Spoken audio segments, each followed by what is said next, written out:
ഈശോയിൽ പ്രിയപ്പെട്ടവരെ, ഭർത്താവ് മാത്രമല്ല, നമ്മളിന്ന് ആ കുടുംബത്തിലെ ബഥാനിയായിലെ കുടുംബത്തിലെ 3 അംഗങ്ങളെ ധ്യാനിക്കുകയും അവരിൽ നിന്ന് പഠിക്കാനുള്ള ഒരു ആഗ്രഹം പ്രകടിപ്പിച്ച് അതിനൊരു പരിശ്രമം നടത്തിയാൽ നമുക്ക് സ്വർഗത്തിലെത്താൻ പറ്റും എന്നതിൻ്റെ ഒരു തെളിവാണ്. 3 പേരും വിശുദ്ധരായി ജീവിച്ച് സ്വർഗത്തിലെത്തിയവരാണ്. അവരേറ്റെടുത്ത ദൗത്യം ഒരുപക്ഷെ അവർ ചെയ്ത കാര്യങ്ങൾ അല്പം വ്യത്യസ്തമായിരുന്നു എന്നുള്ളതേ ഉള്ളൂ.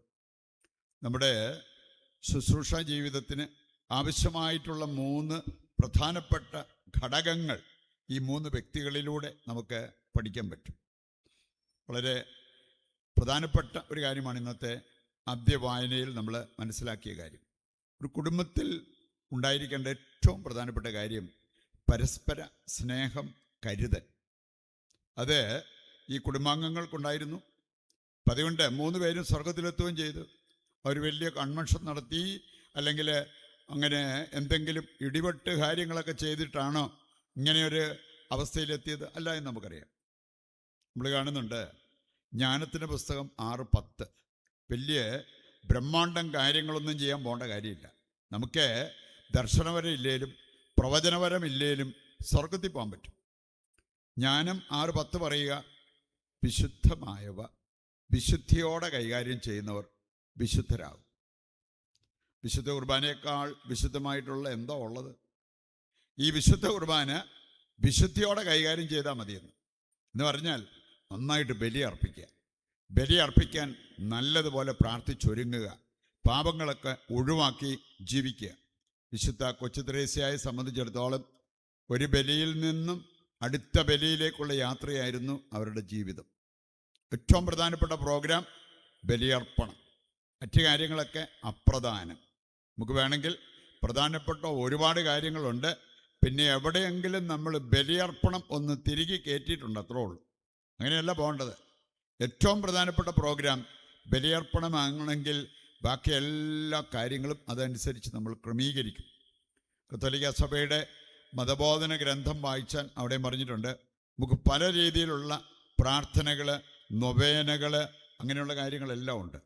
എല്ലാം നമ്മൾ ഫോക്കസ് ചെയ്യേണ്ടത് ബലിയർപ്പണത്തിലേക്കാണ്.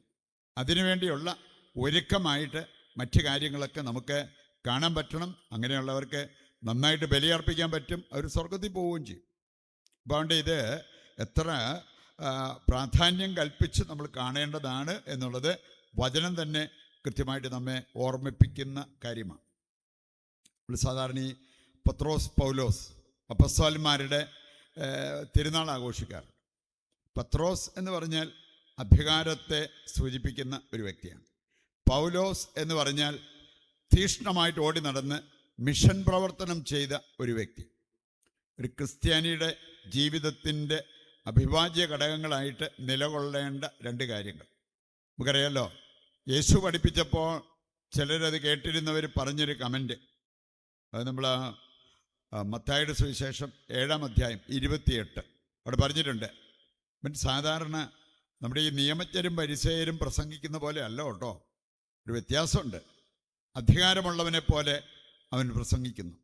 മാതാപിതാക്കളെ, നിങ്ങൾ മക്കൾക്ക് ജന്മം കൊടുത്ത് അവരെ കുറച്ച് വിദ്യാഭ്യാസമൊക്കെ കൊടുത്ത് അവരെ നല്ല ജോലിക്കായിട്ട് ഒരുക്കിയാൽ മാത്രം പോരാ. മാതാപിതാക്കൾ അധികാരമുള്ളവരായിരിക്കണം. എപ്പോഴാണ് അവർക്ക് അധികാരമുണ്ടാവുക? ചില മാതാപിതാക്കളുടെ കാര്യം വേണേ മക്കളെ ചെറുതായിട്ടൊന്ന് നോക്കിയാൽ മതി, പെട്ടെന്ന് അവർക്ക് കാര്യം പിടികിട്ടും. വേറെ ചിലർ രാവെന്നോ പകലെന്നോ ഇല്ലാതെ ഉപദേശം കോരി ഒഴിച്ചിട്ട് മക്കൾ മൈൻഡ് ചെയ്യുന്ന പോലുമില്ല.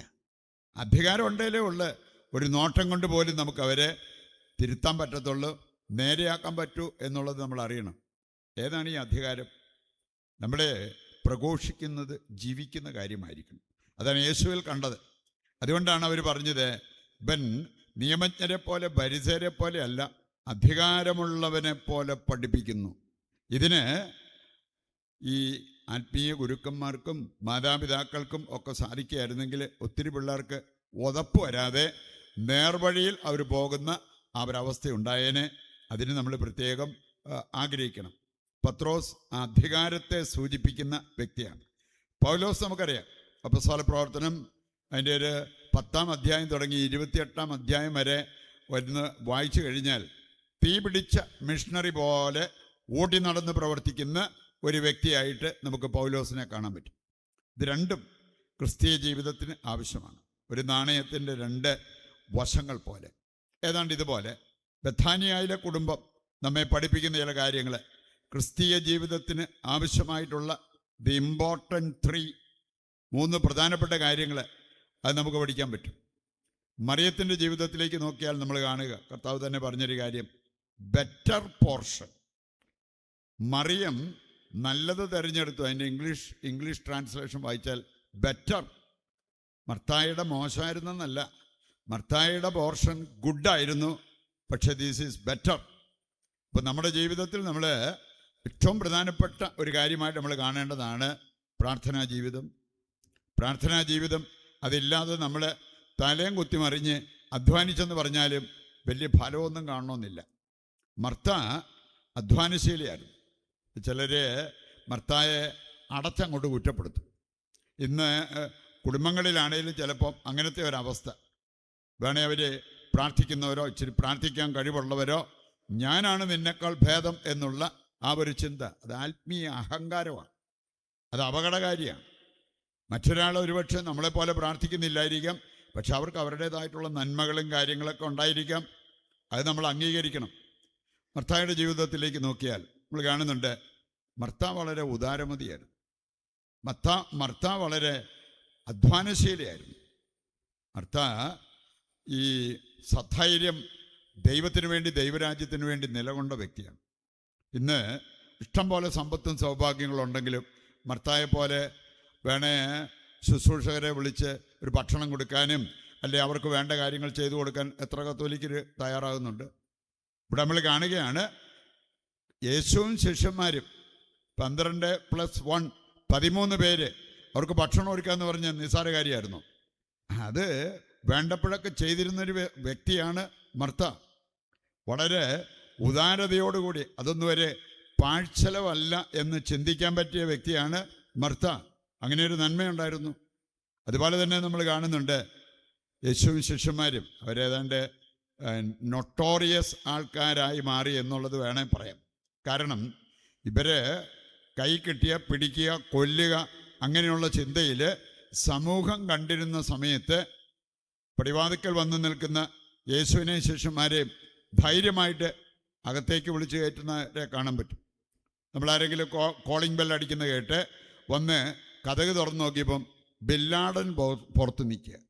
ഉടനെ ബാബാ ഞാൻ കാപ്പി ഉണ്ടാക്കി തരാം, ചോറുണ്ടാക്കി തരാം എന്ന് നമ്മൾ എല്ലാവരും പറയുമോ? ഇല്ല. നമ്മൾ ഉടനെ കതക് കൊട്ടി അടയ്ക്കും. ഇതങ്ങനെയല്ല കാര്യം. ഇവരെ ഈ രീതിയിലാണ് സമൂഹം കണ്ടിരുന്നെങ്കിലും യേശുവിനെ അല്ലെങ്കിൽ ശിഷ്യന്മാരെ മർത്തായ്ക്ക് അറിയാമായിരുന്നു. കയറിപ്പോരാൻ പറഞ്ഞു. ഇനി അവരെ ആൾക്കാരെന്നാ പറയട്ടെ, ഒന്നും ഒരു പ്രശ്നമല്ല. ആ രീതിയിൽ കണ്ട മർത്ത മോശക്കാരിയാണ്. അപ്പോൾ അതുകൊണ്ട് ഒരുപാട് നന്മകൾ കാണാൻ പറ്റും. ഇനി മറിയത്തിൻ്റെ പ്രാർത്ഥനാ ജീവിതം അതിനേക്കാൾ വിശിഷ്ടമാണ്. ഇനി ലാസറിൻ്റെ ജീവിതത്തിലേക്ക് നോക്കിയാൽ നമ്മൾ കാണുന്നത് മരിച്ചവൻ വീണ്ടും ജീവനിലേക്ക് വരുന്ന ആ ഒരു രംഗമാണ്. എന്ന് പറഞ്ഞാൽ നമ്മുടെ ജീവിതത്തിൽ നടക്കേണ്ട ഒരു കാര്യമാണ് നവീകരണം. പാപത്തിന് മരിക്കണം, യേശുവിൽ പുതുജന്മം പ്രാപിക്കണം.